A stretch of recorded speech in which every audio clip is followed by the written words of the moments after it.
Sayan tuition সেন্টারের পক্ষ থেকে সমস্ত ছাত্রছাত্রীদের জানাই অভিনন্দন, বিশেষ করে হোলির অভিনন্দন। সবে বসন্ত উৎসব আমাদের সেন্টারে উদযাপিত হয়ে গেল। আজকে হোলি, অর্থাৎ হোলির প্রাককালে সবাইকে জানাই শুভেচ্ছা। আমরা দীর্ঘদিন ধরে অনলাইন অফলাইনে second semester, fourth semester, six সেমিস্টারে ক্লাস চলছে। তোমরা যারা এখনো অ্যাডমিশন হওনি, ভাবছো অ্যাডমিশন হবে, তাদের উদ্দেশ্যে বলছি তোমরা অতি সত্বর অ্যাডমিশন হয়ে নাও, কারণ পরীক্ষা কিন্তু দেখতে দেখতে এগিয়ে আসবে। আজকে যে টপিকটি তোমাদের আলোচনা করব, সেকেন্ড সেমিস্টারের মেজর বাংলা এবং মাইনর বাংলা, দুটো টপিকেরই অন্তর্ভুক্ত করা যায়। আজকে আলোচনা করব রবীন্দ্রনাথ ঠাকুরের ঔপন্যাসিক প্রতিভা আলোচনা করব। আমরা জানি বিশ্বকবি রবীন্দ্রনাথ ঠাকুর এমন একজন প্রতিভাবান ব্যক্তি, যিনি অবাধে সাহিত্যের যে কোনো ক্ষেত্রে বিচরণ করেছেন। কখনো কাব্য কবিতা, কখনো উপন্যাস, কখনো প্রবন্ধ, কখনো পত্রপত্রিকা।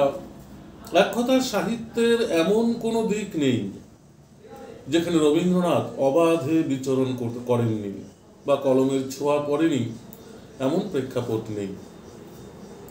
তবে আজকে আমরা যে বিষয়টি আলোচনা করব সেটা হচ্ছে রবীন্দ্র কথা সাহিত্যে তার অবদান।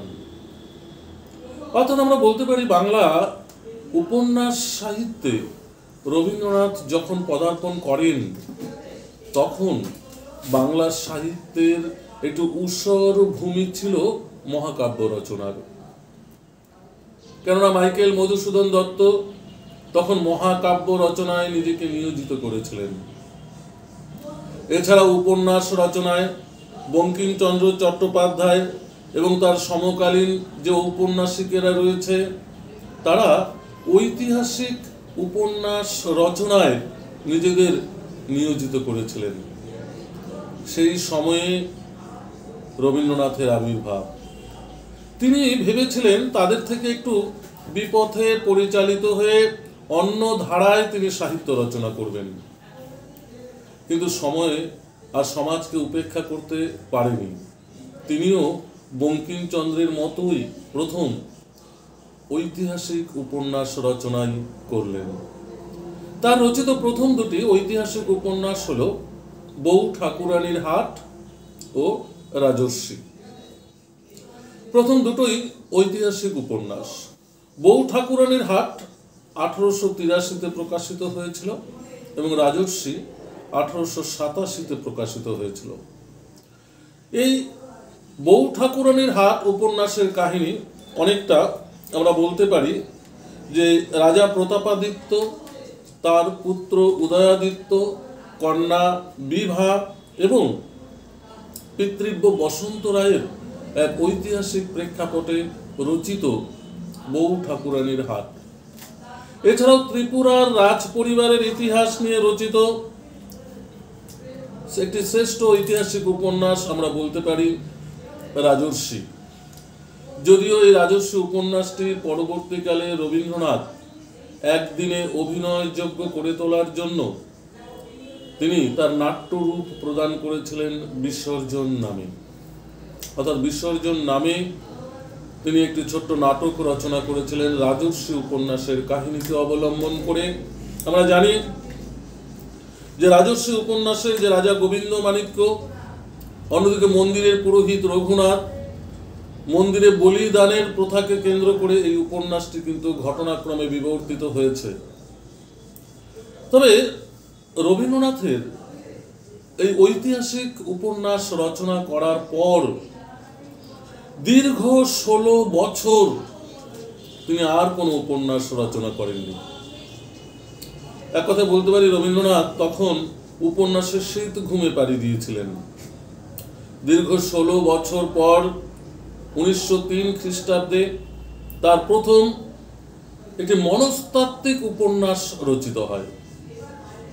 আমরা বলতে পারি 1903-এর প্রথম এই চোখের বালি তার মনস্তাত্ত্বিক উপন্যাস।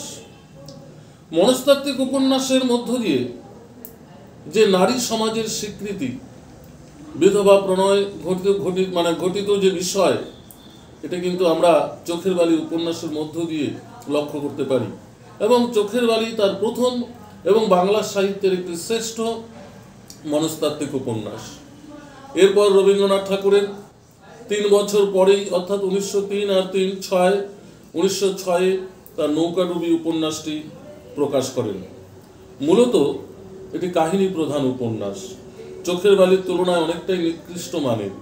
কিন্তু চোখের বালি উপন্যাস রচনার পর রবীন্দ্রনাথের বিরুদ্ধে অনেকটা সমালোচনার যে ঝড় উঠেছিল, সেই সমালোচনার ঝড়ের প্রত্যুত্তর দিতে গিয়েই তিনি নৌকাডুবি উপন্যাসটি রচনা করেছিলেন। এরপর রবীন্দ্রনাথের গোরা উপন্যাস 1910 খ্রিস্টাব্দে প্রকাশিত হয়েছিল। বিভিন্ন কারণে গোরা উপন্যাসটি আজও গুরুত্বপূর্ণ। এই উপন্যাস দেশ, কাল, সীমা প্রভৃতিকে অতিক্রম করে মহাকাব্যধর্মী উপন্যাসে স্বীকৃতি পেয়েছে। গোরা উপন্যাসের মাধ্যমে রবীন্দ্রনাথ তার জীবনের নানা আদর্শ, নানা ঘাত, নানা প্রতিঘাত বিষয়টিকে তুলে ধরেছেন। অর্থাৎ এই উপন্যাসের কাহিনীতে দেখা যায় এক আইরিশ সন্তান দম্পতির পরিত্যক্ত সন্তান গোরা হিন্দু পরিবারে পালিত হয়ে নিজেকে হিন্দু ভাবে হিন্দু পুনর্জাগরণের কথা বলেছেন এবং শেষে তার আনন্দময়ী মায়ের কাছে সব প্রশ্নের সমাধান পেয়েছিলেন। এভাবেই গোরা উপন্যাসটি সাম্প্রদায়িকতার ঊর্ধ্বে উঠে বৃহত্তর মানবতার জয়গান গেয়েছেন।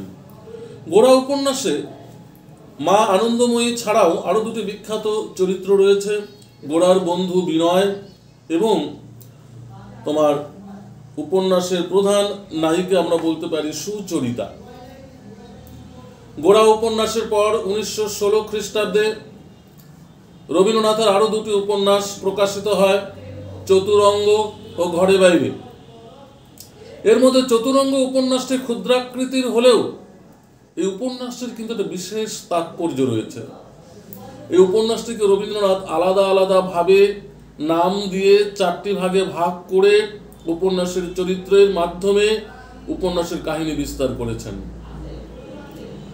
উপন্যাসের চরিত্র শ্রীবিলাসের মাধ্যমে কাহিনী বর্ণনা করেছেন। উপন্যাসের নায়ক শচীশের মধ্য দিয়ে রবীন্দ্রনাথের চতুরঙ্গ একটি বিশেষ তাৎপর্যপূর্ণ একটি উপন্যাস। কেননা চতুরঙ্গ উপন্যাসের একটি আলাদা কলা কৌশল প্রবর্তনের মাধ্যমে উপন্যাসটি রচনা করেছেন। এরপর রয়েছে ঘরে বাইরে। রবীন্দ্রনাথ ঠাকুরের ঘরে বাইরে যে উপন্যাসটি রয়েছে, ঘরে বাইরে স্বদেশী আন্দোলনের প্রেক্ষাপটে লেখা। অর্থাৎ রবীন্দ্রনাথ নিজে যদিও এই বঙ্গভঙ্গ আন্দোলনকে সমর্থন করতেন না এবং উপন্যাসের মাধ্যমে যে স্বদেশী দ্রব্য বয়কট যে বিষয়টি রয়েছে, দ্রব্য গ্রহণ এবং বয়কটের যে বিষয়টি রয়েছে, অর্থাৎ স্বদেশী বয়কট আন্দোলন ফলে দেশবাসী বিদেশি দ্রব্য বয়কট এবং স্বদেশী দ্রব্য গ্রহণের পথে নেমেছিল। রবীন্দ্রনাথ বিশ্বাস করতেন যে শুধু বিদেশি দ্রব্য বয়কট করলে চলবে না, তার পরিপূরক স্বদেশী দ্রব্য উৎপাদন করতে হবে। রবীন্দ্রনাথের এই ভাবনার প্রতিফলন ঘটেছে এই উপন্যাসের চরিত্রের মধ্য দিয়ে, অর্থাৎ নিখিলেশ চরিত্রের মধ্য দিয়ে। নিখিলেশের বন্ধু সন্দীপ তিনি উগ্র স্বদেশী। সে আপন বাক চাতুর্য দ্বারা জনমত গড়ে তুলে শুধুমাত্র বিদেশি দ্রব্য বর্জনের কথাই বলতেন, বিকল্প কোনো চিন্তাই করতেন না। এবং উপন্যাসের নায়িকা নিখিলেশের পত্নী বিমলা ঘরে বাইরে এই দ্বন্দ্বের মাঝে পড়ে ক্ষতবিক্ষত হয়েছে। এই উপন্যাসটি সন্দীপ, নিখিলেশ, বিমলার আত্মকথনে রচিত হচ্ছে ঘরে বাইরে উপন্যাসটি। এরপর বিষয়টি আমরা যেটা বলছি, চতুরঙ্গ ঘরে বাইরে প্রকাশের দীর্ঘদিন পর রবীন্দ্রনাথ আরো দুটি উপন্যাস রচনা করেছিলেন 1929 খ্রিস্টাব্দে, শেষের কবিতা ও যোগাযোগ। এর মধ্যে শেষের কবিতা উপন্যাসের ক্ষেত্রে রবীন্দ্রনাথের যে পটভূমি, সেটা প্রথম কলকাতা শহরকে অতিক্রম করে শিলং এর রোমান্টিক পাহাড়ি পরিবেশকে গ্রহণ করেছেন। এবং রবীন্দ্রনাথের উপন্যাসে আধুনিকতা নিয়ে যে ঝড় উঠেছিল, আধুনিকতার প্রতি উত্তর দিতে গিয়েই রবীন্দ্রনাথ হয়তো শেষের কবিতা উপন্যাসটি রচনা করেছিলেন। শেষের কবিতা রবীন্দ্রনাথের একটি বিখ্যাত রোমান্টিক উপন্যাস আমরা বলতে পারি। এটা কাব্যধর্মী উপন্যাস, কেননা শেষের কবিতা উপন্যাসের মধ্য দিয়ে রবীন্দ্রনাথ একটা কাব্যের ছন্দে উপন্যাসের যে প্রেমের রোমান্টিক কাহিনী প্রতীয়মান করেছেন। তাই আমরা শেষের কবিতা উপন্যাসটিকে কিন্তু আমরা একটি রোমান্টিক উপন্যাস বা রোমান্টিক কাব্য উপন্যাস বলতে পারি। এই রোমান্টিক কাব্য উপন্যাসের প্রধান চরিত্র অমিত রায়, লাবণ্য, শোভনলাল, কেটি মিত্র এবং লাবণ্যের পিতা অবনীশ দত্ত।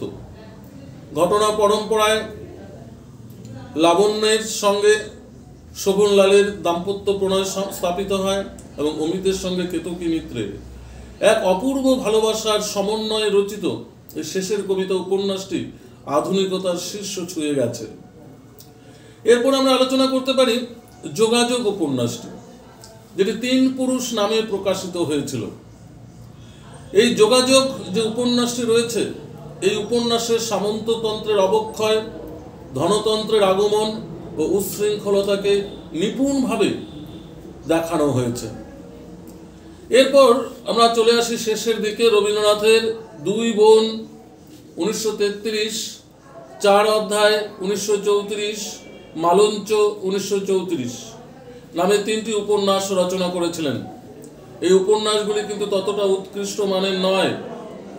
4 অধ্যায়ে রবীন্দ্রনাথ দেশের যে জাতীয় সংকট মুহূর্তের ইংরেজদের বিরুদ্ধে যে সন্ত্রাসবাদী কার্যকলাপ শুরু হয়েছিল তাকে দেখানো হয়েছে।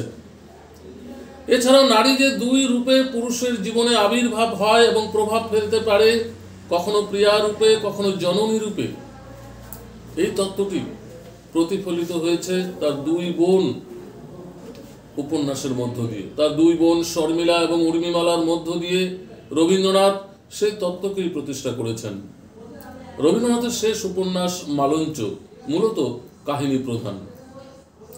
এইভাবে রবীন্দ্রনাথ একের পর এক ভিন্ন ধর্মী, ভিন্ন স্বাদের উপন্যাস রচনা করে বাংলা উপন্যাস সাহিত্যে এক অবদান রেখে গেছেন। রবীন্দ্র উপন্যাস পাঠ করতে গেলে যদি আমরা কাহিনী আশা করি তাহলে ভুল করব। তিনি প্রায় সব উপন্যাসে কোনো না কোনো তত্ত্বের অবতারণা করেছেন। বঙ্কিম উপন্যাস যেমন ইতিহাস চেতনাকে জাগিয়ে তোলে, শরৎচন্দ্রের উপন্যাস যেমন আমাদের হৃদয়বোধকে নাড়া দেয়, তেমনি রবীন্দ্রনাথের উপন্যাস আমাদের আবেদন বুদ্ধির কাছে। যুক্তি দিয়ে, বুদ্ধি দিয়ে বিশ্লেষণ করলেই রবীন্দ্রনাথের উপন্যাসের মর্মার্থ অনুধাবন করা সম্ভব হবে। বাংলা উপন্যাসের ক্ষেত্রে রবীন্দ্রনাথের অবদান কিন্তু এখানেই। তাহলে আজকে আমরা আলোচনা করলাম বাংলা উপন্যাস সাহিত্যে রবীন্দ্রনাথের অবদান। তোমরা অবশ্যই ভিডিওটি ভালো করে দেখবে, শুনবে। এটা কিন্তু তোমাদের মেজর বাংলা বিষয়ের জন্য অত্যন্ত ইম্পর্টেন্ট। এছাড়াও যাদের মাইনর বাংলা রয়েছে, মাইনর বাংলারও কিন্তু একটি গুরুত্বপূর্ণ টপিক রবীন্দ্রনাথের উপন্যাস সাহিত্য। ধন্যবাদ। ভিডিওটি যদি ভালো লাগে অবশ্যই লাইক ও শেয়ার করবে।